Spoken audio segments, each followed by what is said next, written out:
Assalamualaikum warahmatullahi wabarakatuh. Assalamualaikum warahmatullahi wabarakatuh.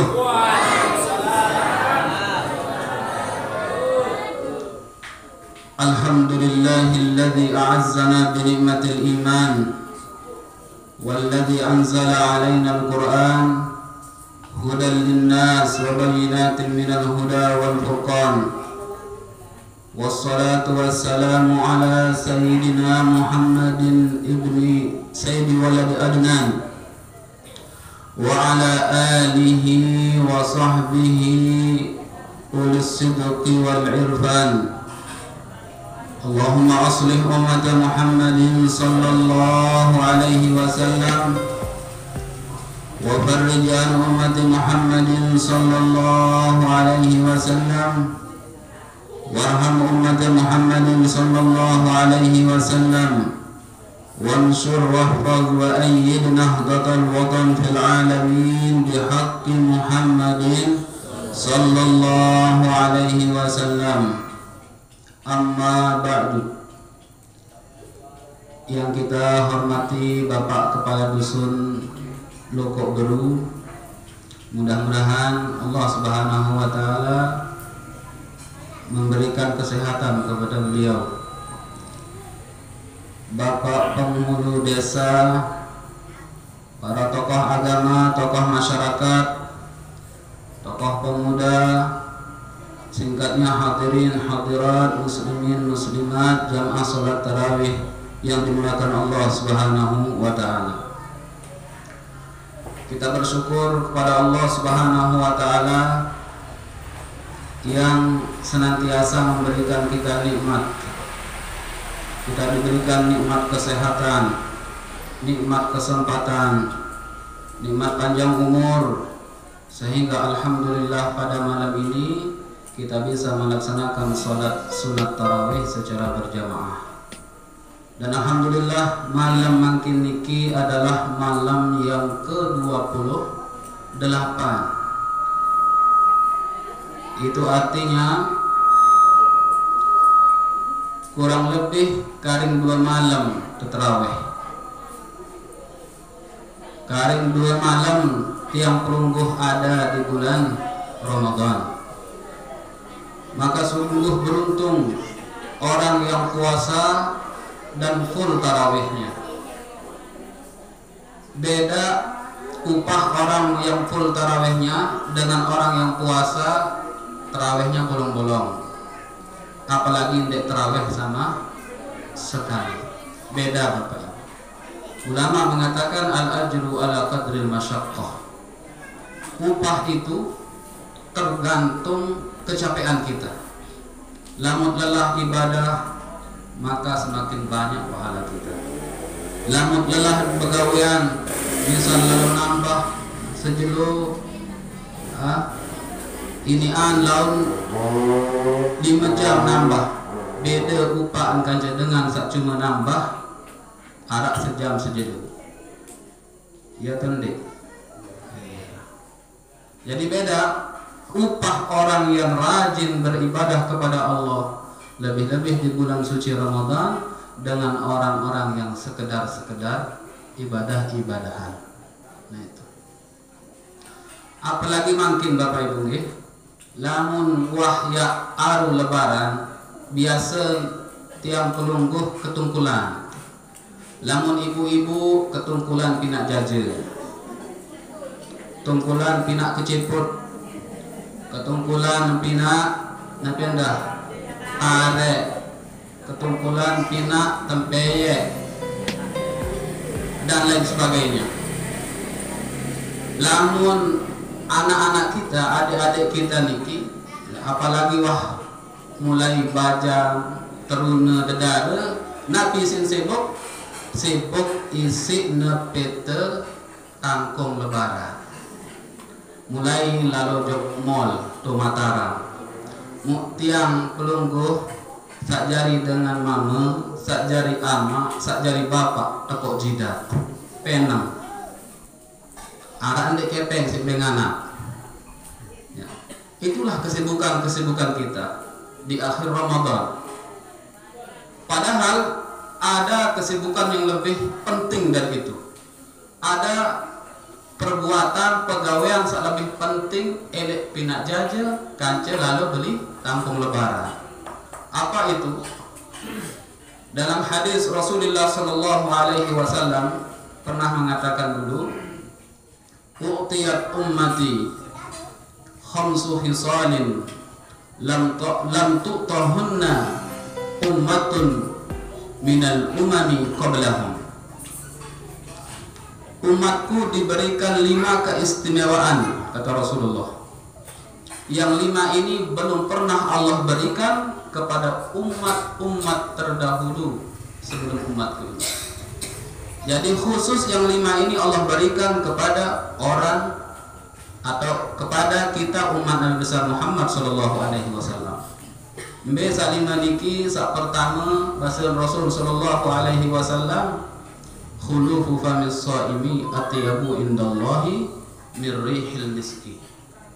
Bau nafas orang yang berpuasa, bau embok tiang pelungguh sak puasa ya, sak sengih niki lebih tedeman, lebih cinta Allah daripada bau minyak wangi, minyak kasturi.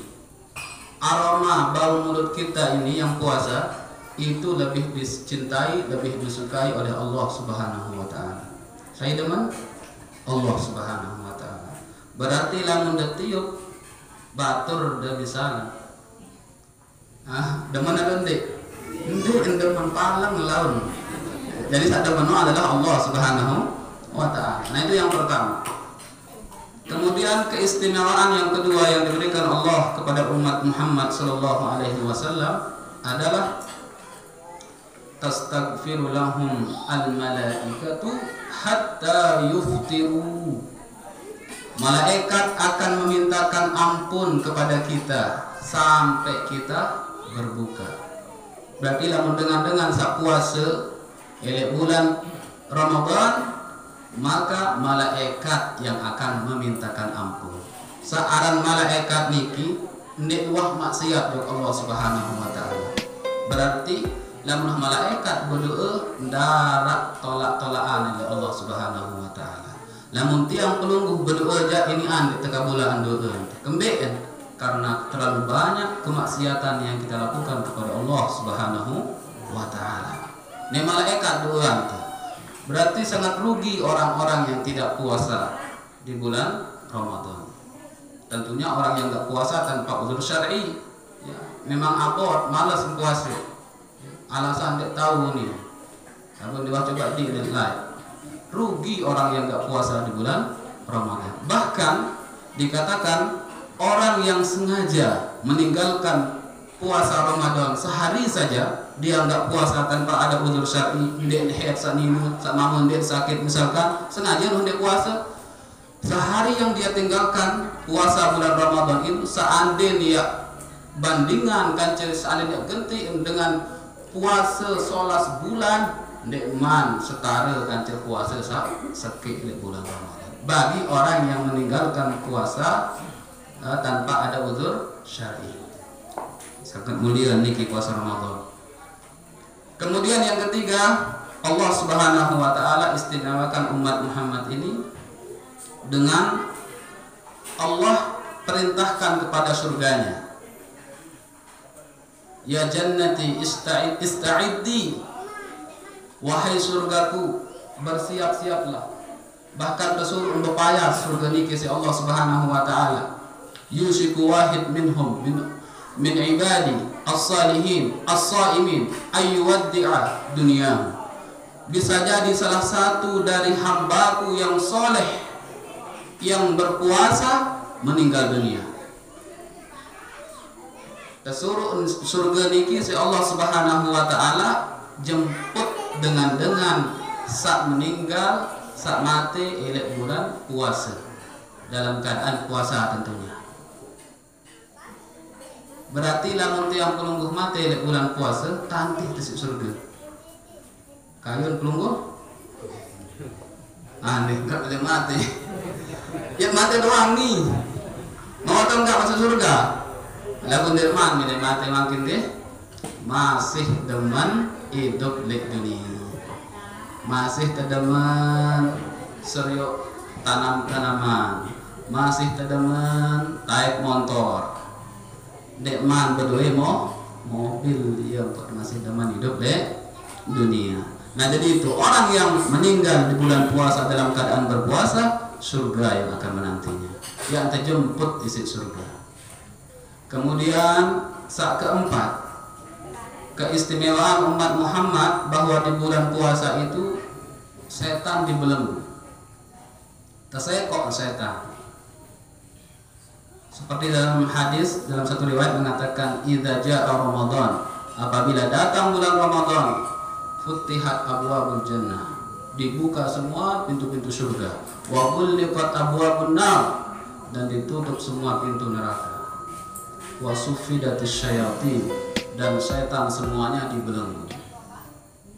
Lalu makin kalau kita lihat banyak di bulan puasa masih harap maling, luwek di bulan puasa masih harap dengan nyemati, ya intin gawe maksiat, kan setan itu tersekok.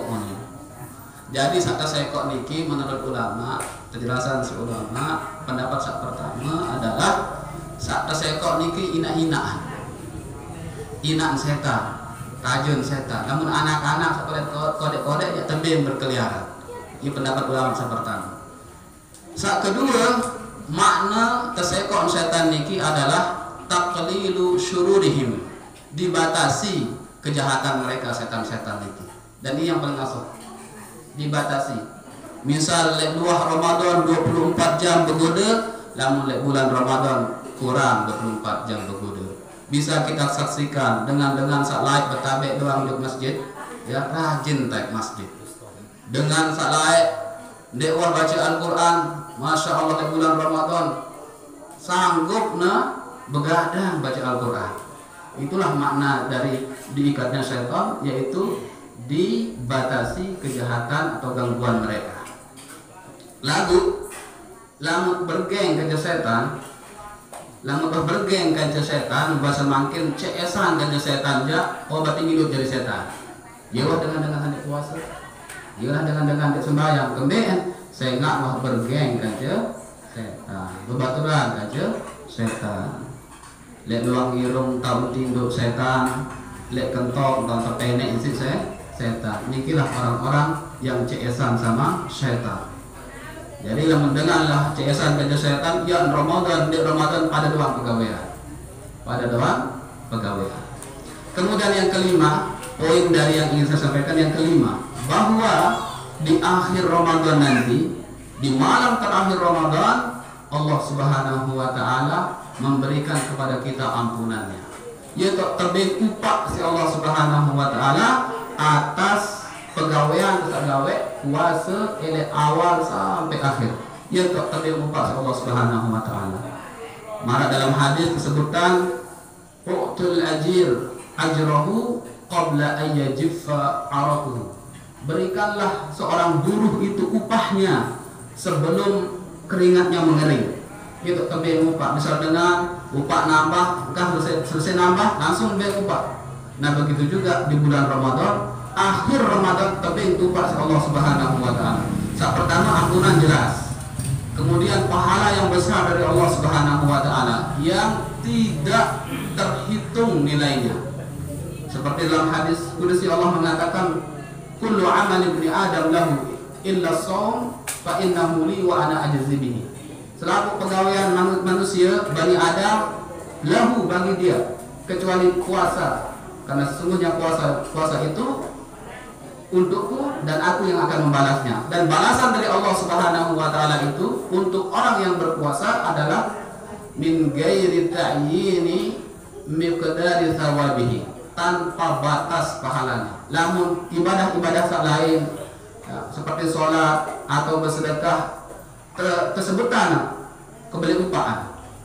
Misal sekali kebaikan terganjar 10 kebaikan, bahkan sampai 700 kali lipat kebaikan pahala dari Allah Subhanahu wa Ta'ala. Lalu namun puasa saja terahasiaan si Allah Subhanahu wa Ta'ala. Nah, Itu yang ingin saya sampaikan, bahwa di akhir Ramadan nanti kita hidupkan malam terakhir itu, karena di sana Allah Subhanahu wa taala memberikan ampunan kepada kita dan memberikan ganjaran pahala yang sangat besar sekali. Jadi nenek repot si keciput kena, ya, jangan repot isi jajan tujak. Nah, genen pinak jajan tujak lihat deh, genen. Atau ibu-ibu ditujak yang malam? Hah? Jelas. Nah, jadi itu gitu.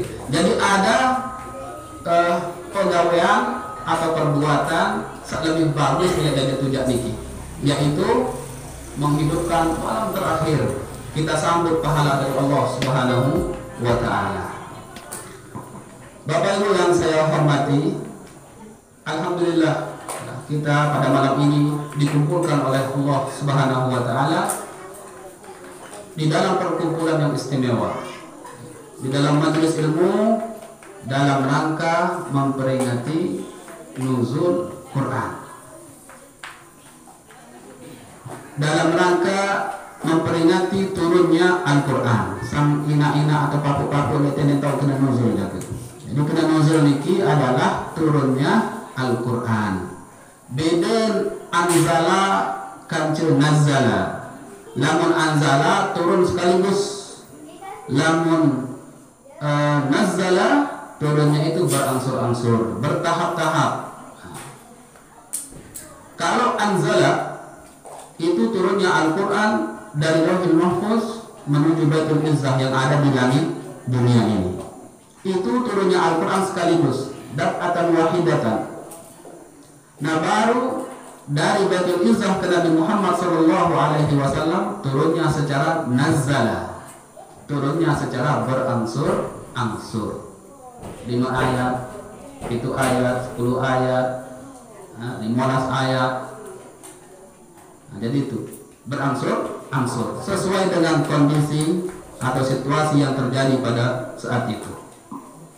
Namun kitab-kitab sebelum Al-Quran juga diturunkan oleh Allah Subhanahu wa taala di bulan Ramadan. Suhuf Ibrahim, Taurat, Zabur, Injil. Nah, apa yang ada lagi? Suhuf Musa. Semuanya diturunkan kepada di bulan Ramadan, dan turunnya itu daf'atan wahidatan. Langsung sekaligus. Namun Quran turunnya itu berangsur-angsur dari Baitul Izzah menuju ke Nabi Muhammad SAW. Ketika Al-Quran itu turun secara berangsur-angsur, apa dengan kafir yang turun baik sekaligus, entah merata turun Taurat. Nah, terjawab si Allah Subhanahu wa taala, kadzalika linutsabbita bihi fuadak. Kemudian nampun turun secara berangsur-angsur buat Nabi Muhammad SAW, linutsabbita bihi fuadak, untuk kami kukuhkan, teguhkan hatimu wahai Muhammad. Aden kuat apalah, misal keketuaan, misal kami nak haram khamar, ini sebab. Ya. Terus Nabi Muhammad SAW juga langsung hafal itu ayat. Lalu namun kitab-kitab saat kedua itu seperti Taurat diturunkan sekaligus.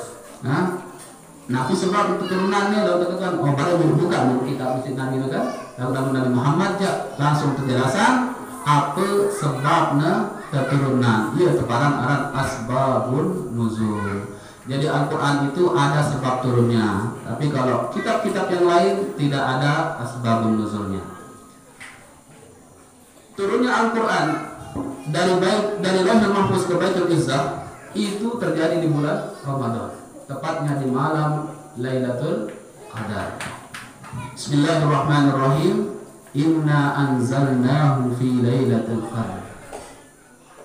Dalam ayat lain Allah mengatakan inna anzalnahu fi lailatin mubarakah. Al-Quran itu kami turunkan di malam yang penuh dengan keberkahan. Malam apa yang penuh dengan keberkahan? Malam Lailatul Qadar. Inna anzalnahu fi lailatul qadr. Wa ma adraka ma lailatul qadr. Lailatul qadr khairun min alfi syahrin.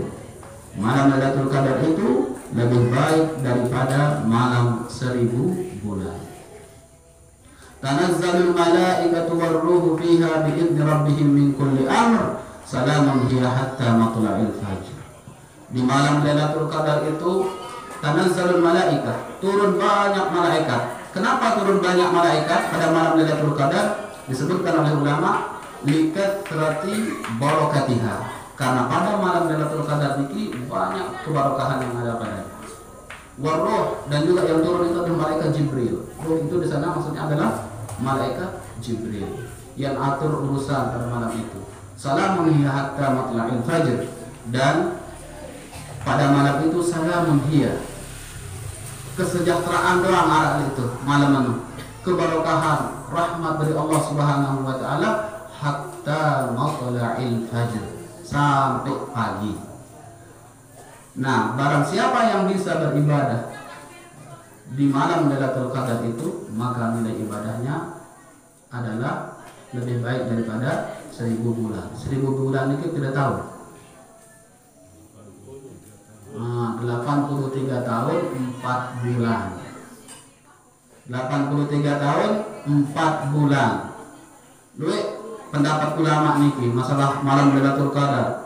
Arak sakena malam 2 sekik 27 25 27 2 siwa.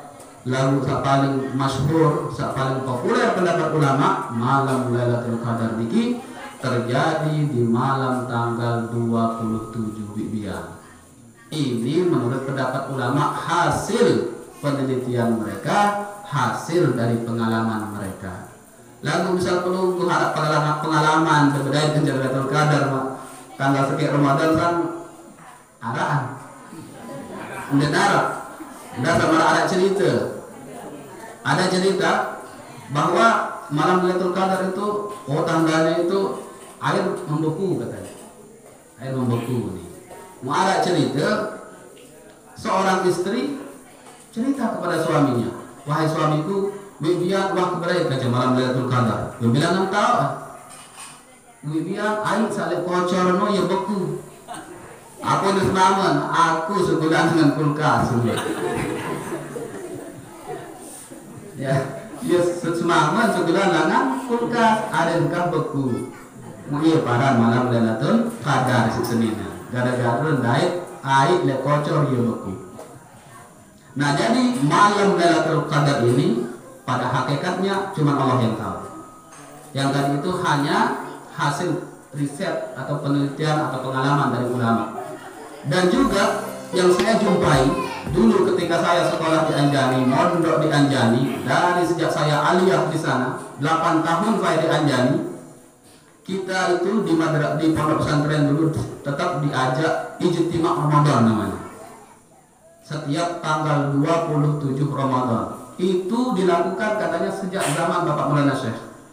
Jadi Bapak Maulana Syekh itu dulu, ya guru besar kita, pahlawan nasional kita, beliau mengajak santri-santrinya untuk ijtima Ramadan. Kumpul di bulan Ramadan, tepatnya tanggal 27. Elit sore dan kumpul. Ya, sampai selesai tarawih. Tujuan beliau adalah ingin mendapatkan malam Lailatul Qadar itu. Dan itu beliau lakukan tanggal 27. Itu di Anjani. Lalu balik tahun di Anjani sekali-kali di Kuah Milu. Kembali karena libur. Ya, karena sebelum tanggal 27 kita sudah libur. Boleh terjadikan dia pemilu ijtima, tiada buang berbalik. Kemudian ketika saya di Makkah Al-Mukarramah, 5 tahun saya di sana di Madrasah As-Saulatiyah, yang saya jumpai juga di sana di Masjidil Haram itu orang-orang kalau sudah malam tanggal 27 Ramadan Masjidil Haram itu full. Lamun pelungguh yang milih tamu pojok Masjidil Haram tanggal 27 niki, malam tanggal 27 niki harus tamu sebelum asar. Misalnya nih wah mau tamu sebelum asar, sembahyang asar, mau pelungguh subuh nenek dah asar, nenek harap mau tamu mana full. Saya ingat dengan di Mekah niki, di Masjidil Haram niki iktikafnya itu dari malam tanggal 21. Itu engkau sejadahan itu entinduk. Enggak ada sebelum wudu. Bahkan darat bani potok wudu dan laut. Kemudian saya ingat aliran air di Masjidil Haram itu ditutup sama siang Ramadan. Air Zam-Zam tertutup, air wudu masih tertutup. Angkat lama iktikaf, botol aqua ini kita sediaan. Jauh beli ke penyemprot dikit, malah isi semprot bawang, penyemprot lah, isi mulu barang, semprot imut isi mulu. Sehingga aliran air di Masjidil Haram itu ditutup oleh petugas. Jadi itu kalau malam tanggal 27 di Masjidil Haram itu, masya Allah, marak haji gerami. Ya. Itu semua orang-orang yang iktikaf di sana itu hanya mengharapkan malam Lailatul Qadar. Lalu lama liwat malam tanggal 27 ya longgar, ya longgar. Hatta maghrib pun dia tamu bau tamu. Lalu lama tanggal 27 asar entah asar tamu dia bau tamu. Nah itu. Nabi alasan Allah Subhanahu Wa Taala merahasiakan malam Lailatul Qadar itu. Adit semangat ibadah, ya. Adit semangat menghidupkan 10 malam terakhir. Seandainya Allah Subhanahu Wa Taala pastian malam Lailatul Qadar itu jatuh pada tanggal 27, maka banyak di antara kita yang sholat tarawihnya cuma malam 27 saja. Ada lemak tarawih malam 27, engkau tarawih malam Lailatul Qadar, ada lemak kadang 5 tahun bersembahyang tarawih Malik boleh.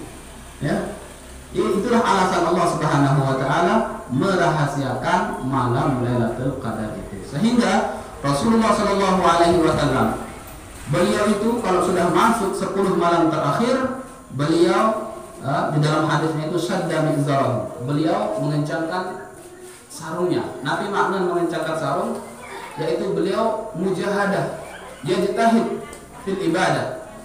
Beliau bersungguh-sungguh tambah pacu ibadah di 10 malam terakhir. Beliau pacu di 20 awal, lebih pacu Malik, lebih terombok ibadah kepada Allah Subhanahu Wa Taala di 10 malam terakhir.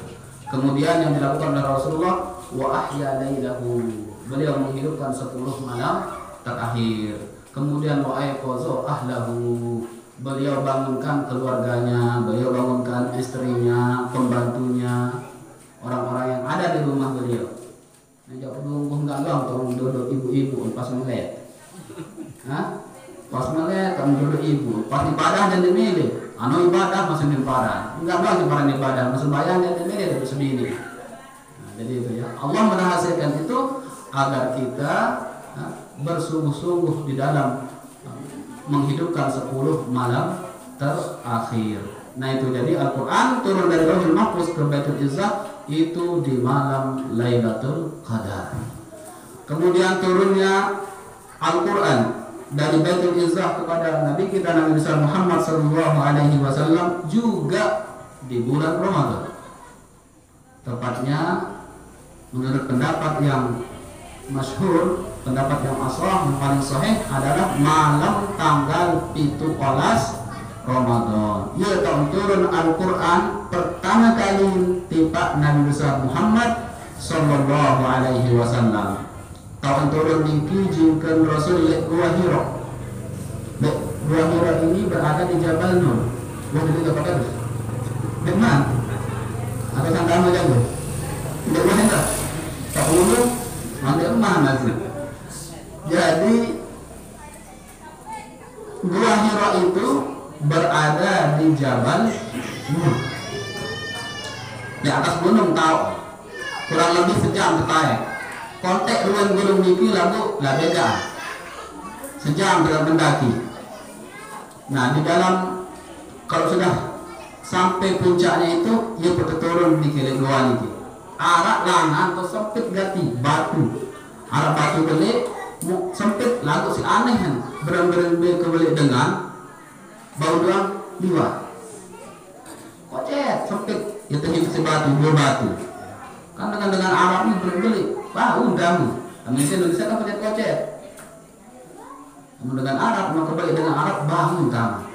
Dan juga di Gua Hira itu Bapak Ibu kita bisa sholat sunat di sana bau nganjang yang mulai gua sekian aja tukul tanu ngapa rano rumah tak tamu le Jabal Sur niki tahunnya bo Nabi kanje Abu Bakar pas hijrah. Lalu dalam mulai Gua Hira niki jak baut nganjang baut sembahyang. Tiang laek kanje batu-batu sekolah di madrasah Salatiyah. Dulu ketika kita menziarahi Gua Hira itu berderet ke batu-batu. Begiliran sembahyang. Pas giliran tiang sembahyang selesai sembahyang nani jauh ni. Kosong bang batu ni juga bayu. Kosong selaku. Atau sembahyang ni kita akan ratus belas ini. Tiang mengamalkan hadis Rasul yang mengatakan man sofahani dakhalal jannah. Au man sofahani dakhalal jannah. Saya mau bersalam bersentuhan kulit gajah aku yang dalam surga bahasa Nabi.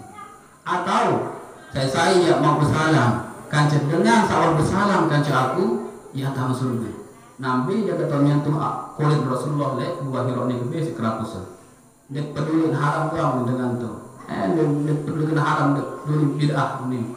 Terserah, yang penting saya bisa mengusap itu batu yang pernah menempel kulit Rasulullah Sallallahu Alaihi Wasallam. Angkat bapak-bapak, sahabat salam kejadian Insyaallah surga. Nyadu pendek. Hadis Nabi tidak nyadu. Rasul mengatakan man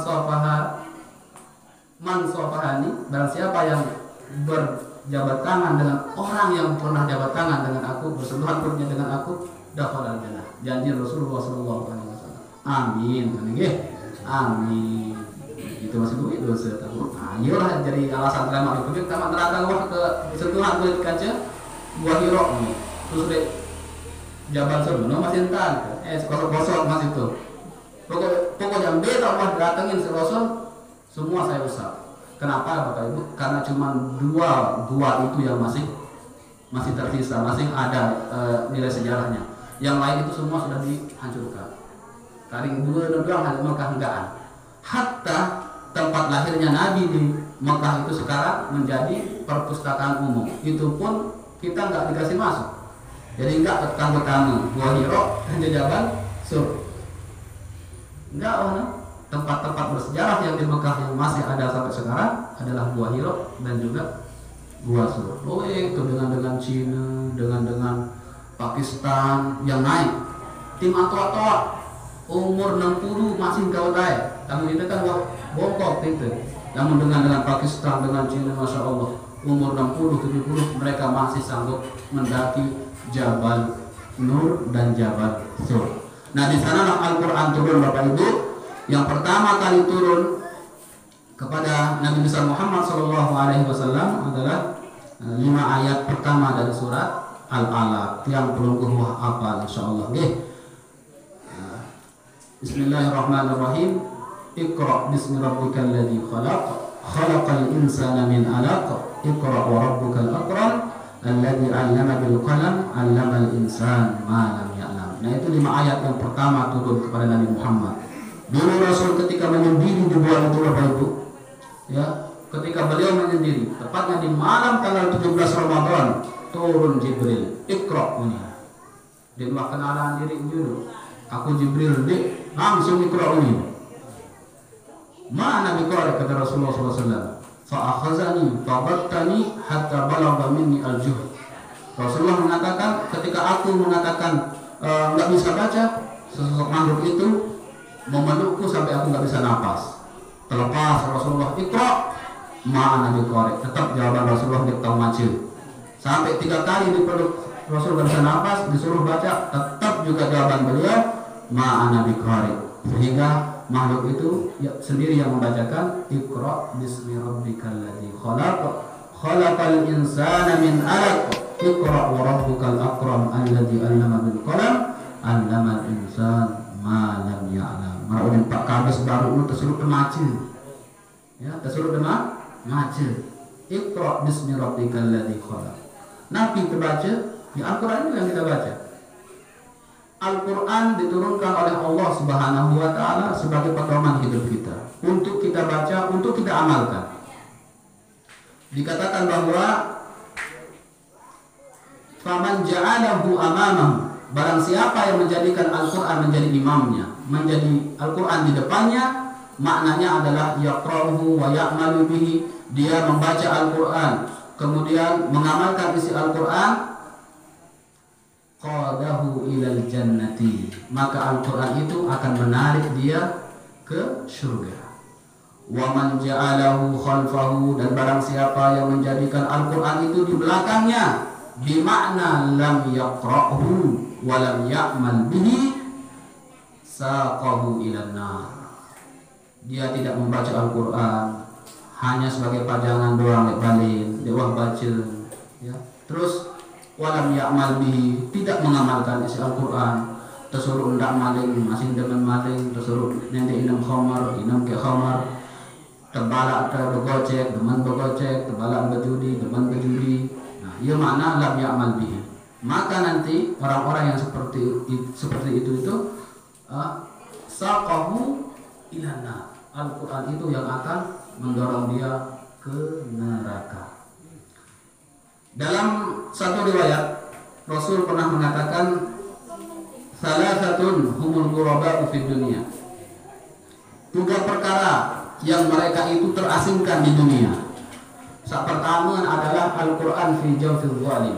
Al-Quran di dalam hatinya orang-orang yang zalim, orang-orang yang ahli maksiat, orang-orang yang jahat, ya, orang-orang yang kurang ajar, enggak ada adab kepada Allah Subhanahu wa taala, itu mereka enggak peduli sama Al-Quran. Mereka lebih senang membaca berita di Facebook, lebih senang membaca status di Instagram, lebih senang membaca status di WhatsApp daripada membaca Al-Quran. Itu jauh al-zalim. Hatinya orang-orang yang zalim, Al-Quran merasa terasingkan. Kemudian yang kedua yang terasingkan adalah warrajulus salihu fi qaumi su'in. Pemuda yang saleh di dalam lingkungan, di dalam desa yang penduduk desanya semuanya ahli maksiat. Dak kenal dengan alim di desa no, ya. Terdakwahan dan bau terdakwahan. Cerita dia. Kan aku kamu ni. Aku sama ni hidup di dunia, aku ya aja. Dia cerita aja. Mereka itu memandang anak-anak walaupun dia berilmu, mereka tetap pandang dia anak kemarin sore. Dan militernya sepeda kode. Banyak yang terjadi itu. Yang Al-Quran mengatakan sawa'un alaihim a'andartahum am lam tunzirhum la yu'minun. Wahai Muhammad, baik kamu berikan peringatan kepada mereka maupun tidak, orang kafir itu, mereka itu sama saja. La yu'minun, tidak mau beriman kepadamu, tidak mau beriman kepadaku. Seandainya seorang pemuda di dalam lingkungan orang yang mereka tetap nggak mau didakwahin. Ya. Lalu mudah-mudahan masyarakat yang ada di Lopok Beru ini adalah ahlul khair semua. Amin ya rabbal alamin. Kemudian yang ketiga, Al-Quran fi baitin la yuqra'u fihi. Al-Quran juga akan merasa terasingkan jikalau Al-Quran berada di satu rumah yang tidak pernah dibaca Al-Quran itu di dalamnya. Hanya dari pajangan doang, osek-osek doang, Al-Quran doang bukaan. Nah, Quran itu baru-baru buat ini. Kira baca tuh deh nih, Pakadus. Baru-baru buat. Oh, bantuan. Biasa namun Al-Quran sak rajin terbaca no ya luwek, mungkin ya baru-baru Quran. Lagu bahasa Pakadus ini bantuan, Quran baru berarti. Jadi insya Allah orang-orang Lopok Beru di sini masyarakatnya ahlul Quran, orang-orang yang cinta kepada Al-Quran. Buktinya apa? Malam ini memperingati nuzulul Quran.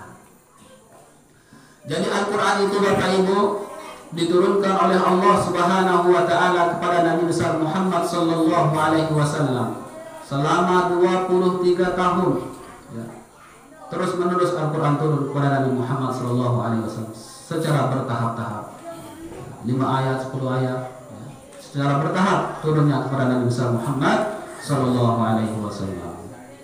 13 tahun di Mekah, 10 tahun Nabi dakwah di Madinah. Berarti total Al-Quran turun selama 23 tahun.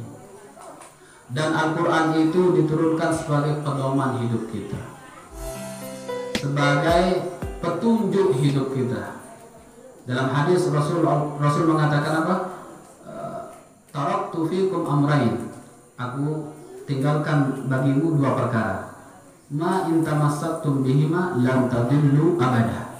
Jikalau kalian berpegang teguh kepada dua perkara ini, kalian gak akan tersesat selama-lamanya. Yang dua itu adalah kitab Allah wa sunnata rasulih. Kitab Allah yaitu Al-Quran dan juga hadis Rasulullah Sallallahu Alaihi Wasallam. Lamun berpegang teguh untuk sak dua niki, ya, maka kita tidak akan tersesat. Kita nggak akan salah alamat nanti di akhirat. Bilangat tahu, bilangat ya ini ngerti Al-Quran, paham Al-Quran ke hadis, yaitu ucapannya para ulama, pendapatnya para ulama. Lamun tiang pelungguh langsung nggak belajar Al-Quran, langsung ya kaji Al-Quran ini tanpa melalui pendapat para ulama, tidak mampu bapak itu, tidak mampu. Kemudian kena tidak mampu, saya nggak dengan Arab doang, ini tidak tahu makna Al-Quran enggak. Karena di dalam Al-Quran itu ada makna-makna yang masih mujmal, yang perlu ditafsir, yang perlu dijelaskan oleh hadis Rasulullah Sallallahu Alaihi Wasallam. Dan juga itu hadis Rasulullah Sallallahu Alaihi Wasallam bisa kita pahami dari pendapat para ulama, para salafus saleh. Jadi itu pelajari kaji Al-Quran itu harus mengikuti pendapat para ulama. Nendek marbareng lalu begawian dok Arab atau sekolah dok Arab 4 tahun bahasa Arab ruhji unin tur mendengar Arab, lamun bahasa Arab bahasa Al-Quran ya idhab irji unin asli, lamun makin bahasa Arab sanani ruhji unin pulang pergi, kan beda kan. Oleh dengan Arab paran diri ahli tafsir, paran diri ahli Al-Quran, tidak. Jadi kita itu tetap dalam pendapat di bawah pendapat para ulama. Kita ikuti ulama salaf, karena ulama itu, para ulama salaf belajar kepada gurunya, terus kepada gurunya sampai nyambung kepada sahabat. Sahabat siapa yang mengajarkan? Rasulullah Sallallahu Alaihi Wasallam. Ada tidak salah paham, ada tidak salah di dalam memahami, di dalam mengkaji Al-Quran dan hadis Rasulullah Sallallahu Alaihi Wasallam. Kemudian Al-Quran itu juga diturunkan sebagai apa Bapak Ibu? Bisa sebagai obat, bisa sebagai obat, sebagai syifa. Wa nunazzilu minal Qur'an ma huwa syifaa'un wa rahmatun lil mu'minin. Kami turunkan Al-Quran itu, yang di dalam Al-Quran itu ma huwa syifaa'un, bisa menjadi obat dan sebagai rahmat bagi orang-orang yang beriman. Obat dari apa? Dari semua penyakit, baik itu penyakit hissi atau yang maknawi. Penyakit hissi misalnya marah, batuk, selemut, panas, ya, itu bisa diobati dengan Al-Quran. Bisa juga dengan penyakit manawi, bisa diobati dengan Al-Quran. Contoh sakit manawi, nah biasa bajang terbilin merari, si Brian, ya, Merlin Pak Kades baru yang masih bajang, ya. Bajangnya itu kenapa? Karena nggak laku, karena dia nggak laku, serius. Wah, yang coba-coba sekali kenal-kenalan kerja cewek, coba sekali kenal, mobilin merari, mobilin tuh merari. Oh, dia mobil baju di jauh, bukan kayak kenalan cewek. Sekali. Ya, karena kita masih di Mekah kan, nggak bisa ini cepat pulang dulu. Kalau kakak nggak pulang, saya akan nikah. Oh gitu lah, duluan lah saya bilang. Akhirnya dia menikah. Nah, sejak saat itu saya nggak mau kenal lagi. Lebih baik kita itu berangan mesak. Lebih baik berangan mesak. Jari lamun sakit tangan mesak. Darat dengan naon. Lagu tak berayan si dengan si batur. Namun terbilin merari, oh tolong-olok si batur. Amak bilin menit tepada. Lagu berangan mesak aja, ayo tak sakit tangan kan? Ya itu yang saya amalkan. Ya, ini saya dapat ilmunya dari guru saya di Mahat, namanya Tuan Guru Muzayyin. Beliau itu mengamalkan berangan mesak. Oh, betul bahasa beliau. Jadi tidak dengan tahu sakit tangan, terbilin merari. Ya, jadi itu. Kemudian menarik lain apa kan? Maka menarik lain. Apa Pak? Nusuk ke menarik lain. Nggak ingat? Nah, jadi Al-Quran itu sifat. Jadi obat maknawi dengan seterbilin melari. Ya Al-Quran obat. Al-Quran itu Bapak Ibu kalau kita benar-benar resapi maknanya itu, ya. Lamun resapi makna tamak juga ate tenang sih. Karena membaca Al-Quran itu salah satu dari obat galau. Membaca Al-Quran, mujalasatus sholihin, berkumpul kaji dengan sak soleh. Enggak doang sing bahas akhirat, doang sing bahas. Lalu berkumpul kaji dengan sak anak piaran, pengusaha kaji berkumpul dengan sande. Wah, anu misal sebut akhirat, enggak dunia doang sing sebut. Ya. Jadi Mane ate pro dunia doang lain, dunia doang yang keras jari ini. Wah keras, mau keras nyala. Lalu dapat kumpul kaji dengan sak soleh ja, akhirat doang ingat. Tenang ate. Dengan namun ingat akhirat, dengan sak suwi ingat akhirat misal, maka orang yang kaya itu beranggapan kekayaannya itu gak ada harganya. Namun dengan miskin ingat akhirat, maka kemiskinannya itu dia merasa bisa menerima kemiskinannya itu. Reda untuk kemiskinan, namun ingat akhirat. Ia manfaat ingat akhirat. Atau ate yang napi bangun tengah malam, ya, bangun tengah malam dan membaca Al-Quran disertai tadabbur maknanya. Sayyidina Ali mengatakan apa? Tidak ada manfaatnya orang yang baca Al-Quran tanpa memikirkan makna Al-Quran itu. Yang kelas kemudian belum kata Sayyidina Ali, kata sahabat. Kemudian itu tetap memang mau pahala. Baca Al-Quran tetap kita dapat pahala. Lalu dalam kelas sahabat, namun tanpa merenungi makna Al-Quran, maka nggak ada nilainya bacaan Al-Quran. Itu kelas imannya para sahabat. Nah, jadi Al-Quran ini bisa juga menjadi obat. Ini selaku penyakit Bapak Ibu. Namun berselama, namun berbatuk, nah sila amalkan Al-Quran, baca Al-Quran. Minimal Fatihah, biniatus syufa, bismillahirrahmanirrahim. Ini terus. Buktikan, pasti sehari 2 hari Anda sembuh. Lalu namun tidak sehat, jauh berarti pelungguh dik mulia. Lamun tidak sehat, pada bacaan Al-Quran ayat ini, berarti pelungguh dik dosa berarti. Iya, karena di dalam pengabulan doa itu perlu diperhatikan 3. Yang pertama adalah syaraful amil, syaraful zaman, wa syaraful makan. Saat pertama syaraful amil, dengan lamun membaca Al-Quran kemudian dibacakan di air, karena dia itu syaraful amil, orang yang mulia, orang yang dekat dengan Allah Subhanahu wa taala, dia perlu sesurat sin baca di nafiran di ayat ini. Cukup seayat, bahkan sepelang ayat pun cukup. Pasti dia mujarab, pasti dia manjur dulu. Arab seorang ulama, Aran Zinnun al-Misri. Beliau itu ahlullah. Beliau itu dekat dengan Allah Subhanahu wa taala. Terus banyak di antara masyarakat yang datang kepada beliau untuk minta didoakan air. Arab sakit, panas, terbacaan si beliau nun tebing minum sehat. Nun itu mendeman seayat. Namun seayat Al-Qalam ini nun wal qalami wa ma yasturun, dia seayat. Ini nun doang yang baca si beliau. Namanya Zinnun al-Misri. Datang Malik lima aru, rematik kan. Nun beginem sehat. Kenapa? Karena syaraful amil yang tadi itu. Mau datang sopo jelo arak dengan jauh anak sakit, ndento sek nih. Ulama ini nggak di sana. Murid, arak murid noak. Aromah, aku jadi watan tahu kemanteran guru.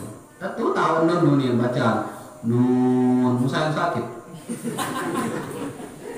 Musayan sakit. Kenapa? Karena syaraful amilnya yang nggak ada. Beda doa dengan alim seorang syekh saja beda. Jadi perlu syaraful amil. Berbentak ada jari dengan syaraful amil, rajin ibadah. Ya, rajin ibadah, hubungan kita baik dengan Allah Subhanahu wa taala, hubungan dengan sesama manusia juga baik. Dek kalau nanti jok batur, det girang fitnah batur, det girang raos batur, ya, det girang hina batur. Nah, itulah orang-orang yang syaraful amin. Orang kalau syaraful amin doanya itu mustajab. Kemudian ada juga namanya syaraful zaman, nah, mulianya waktu. Nah seperti sekarang bulan Ramadan adalah bulan yang mulia. Nah, diriwayatkan dalam hadis itu mengatakan salah satu la turaddu da'watuhum wahid minhum yakni as-shaim hatta yuftir. Dengan saat puasa sampai berbuka mustajab doanya. Syaraful zaman. Karena mulianya bulan Ramadan. Kemudian yang ketiga adalah syaraful makan. Tempat kita berdoa itu juga harus mulia, marak masjid. Lagu namun de berdoa di pekerja, timan jeweh biwih deh. Tidak ada jeweh berdoa, nah sengkatan ke kabulan. Kemudian karena pekan niki adalah sejelek-jelek tempat. Dalam hadis Rasulullah SAW mengatakan khairul biqa masajiduha wa syarrul biqa aswatuha. Tempat yang paling mulia, tempat yang paling the best, yang terbaik di atas dunia adalah masajiduha, masjid. Lagu tiang pelungguh dia dengan tebetab di masjid. Demenan terliwat ulang kade di masjid. Nah, apalagi mah selesai Ramadan kita kade gitu ya mah kadang setahun beda masjid itu. Enggak datang berjamaah sepanjang Jumat. Iya lah. Konde berarti rajin berarti bete. Masalah kan toko baru berarti rajin jok masjid. Allah jadi saksinya. Allah dan malaikat jadi saksinya. Gitu, ya. Nah jadi Al-Quran ini Bapak Ibu, Al-Quran selama 23 tahun turun kepada Nabi besar Muhammad Sallallahu Alaihi Wasallam. Pertama turun surat Al-Alaq 5 ayat. Saat kedua Al-Muddathir turun kedua. Kemudian sampai pada Haji Wada tahun ke-10 Hijrah turunlah ayat yang mengatakan al-yawma akmaltu lakum dinakum wa atmamtu alaikum ni'mati wa raditu lakum al-islam madina. Pada hari ini wahai Muhammad, ya pada hari ini yaitu hari tanggal 9 Zulhijjah ketika wukuf di Arafah, akmaltu lakum dinakum, aku sempurnakan agamamu. Ndarak turun setelah ayat ini yang menjelaskan tentang halal haram. Ya, karena sudah sempurna, Allah sudah sempurnakan pembahasan tentang halal haram, semua ada di Al-Quran. Dan juga aku sempurnakan nikmatku kepadamu wahai Muhammad, wa raditu lakumul Islam madina, dan juga aku ridhoi agama Islam sebagai agama yang dianut di atas bumi ini. Setelah turunnya ayat ini selaku sahabat senang sahabat. Kemudian saya ingat kesempurnaan agama, kesempurnaan nikmat, kemudian diridhoi agama Islam sebagai agama yang dianut di muka bumi. Selalu sahabat senang, kecuali Sayyidina Abu Bakar As-Siddiq. Cuman beliau yang menangis. Nah, ma'yuki kata sahabat, apa yang menyebabkan kamu menangis wahai Abu Bakar? Agama kita sudah disempurnakan. Kemudian nikmat Allah sempurnakan juga. Allah reda juga pada agama kita. Kenapa engkau menangis? Abu Bakar mengatakan setiap sesuatu yang sudah sempurna pasti akan nampak kekurangannya. Itu satu. Yang kedua, dengan disempurnakannya Al-Quran ini, itu berarti perpisahan kita dengan Rasulullah semakin dekat.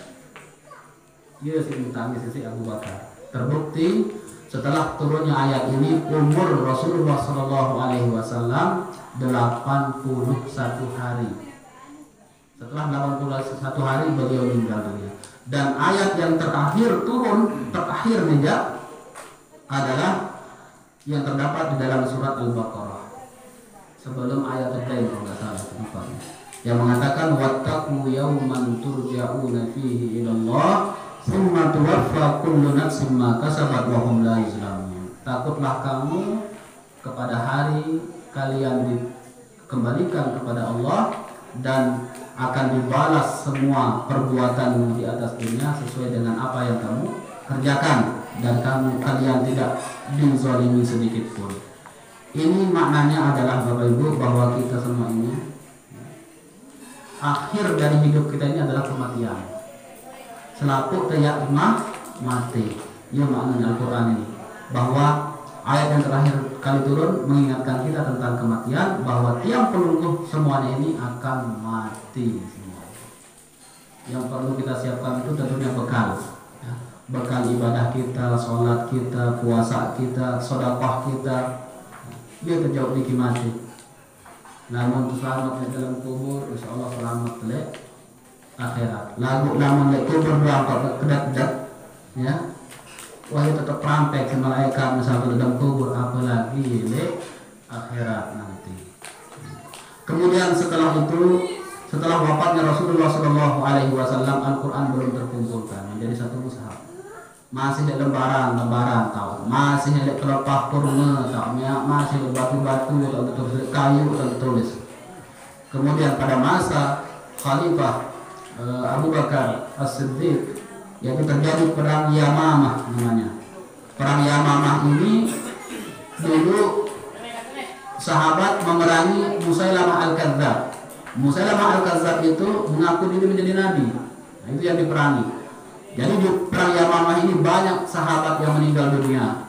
Para sahabat yang hafal Al-Quran meninggal dunia, sehingga Sayyidina Umar mengusulkan kepada Abu Bakar, ya Abu Bakar, kalau seandainya Al-Quran ini dikumpulkan jadi satu mushaf, maka itu sangat baik sekali. Pertama Abu Bakar tidak mau, tapi lama-lama beliau mau mengumpulkan Al-Quran. Dan orang yang diperintah untuk menulis Al-Quran menjadi satu mushaf adalah Zaid bin Thabit. Zaid bin Thabit juga adalah tukang tulisnya Rasulullah dulu ketika Rasulullah masih hayat. Jadi ketika Al-Quran turun, Zaid bin Thabit Rasulullah perintahkan untuk menulis Al-Quran. Nah, jadi ketika masa Khalifah Abu Bakar, Zaid bin Thabit juga diperintah untuk mengumpulkan Al-Quran menjadi satu. Lalu sempat menolak Zaid bin Thabit. Nabi berkata Zaid bin Thabit, kalau seandainya aku diperintahkan untuk memindahkan satu gunung saja dari gunung-gunung ini, itu lebih gampang daripada aku kumpulkan Al-Quran menjadi satu mushaf. Para sahabat sangat cinta kepada Al-Quran. Bahkan di dalam sholat mereka berlama-lama dengan Al-Quran. Sayyidina Utsman dalam riwayat itu mengatakan bahwa beliau itu kalau sholat sunat witir terakhir itu, beliau menghatamkan Al-Quran. Elek Bismillah sampai qul a'udzu birabbin nas. Elek sembahyang witir terakhirnya, rakaat. Namun tiang puluh aja terawih 20 rakaat memang remon, kan? Apalagi mulai imam yang batuk. Padahal dia batuk.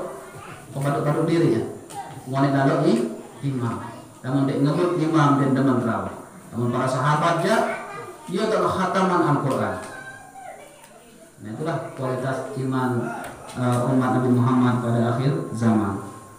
Nah, jadi kesimpulannya Bapak Ibu, dengan momentum malam nuzulul Quran ini, mari kita kembali kepada Al-Quran. Kita kembali kepada ajaran Al-Quran, kita amalkan Al-Quran, kita praktekkan Al-Quran di dalam hidup kita. Mudah-mudahan kita yang selalu membaca Al-Quran, yang mengamalkan isi Al-Quran, mendapat syafaat nanti pada hari kiamat dari Al-Quran itu. Rasul mengatakan, Iqra'ul Quran fa innahu ya'ti yaumal qiyamah syafi'an li ashabi.